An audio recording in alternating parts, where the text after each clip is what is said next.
சண்முகம் பிள்ளை பாடு திண்டாட்டம் தானே. மீனாட்சி பக்தனான சண்முகம் பிள்ளை வறுமையால் வாடினாலும் நாதஸ்வரம் என்னும் இசை செல்வத்தை கையில் வைத்துக் கொண்டு வாழ்ந்து வந்தார். 5 பொண்ணுன்னு சொன்னீங்களே, அதுல கண்ணாத்தா யாரு?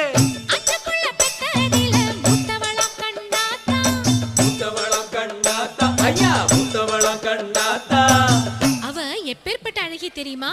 என்ன சிரிப்பழகி குஷ்பு மாதிரி இருப்பாளா? மாம்பழத்து சிவப்பழகி மல்லிகைப்பூ சிரிப்பழகி மல்லிகைப்பூ சிரிப்பழகி மல்லிகைப்பூ சிரிப்பழகி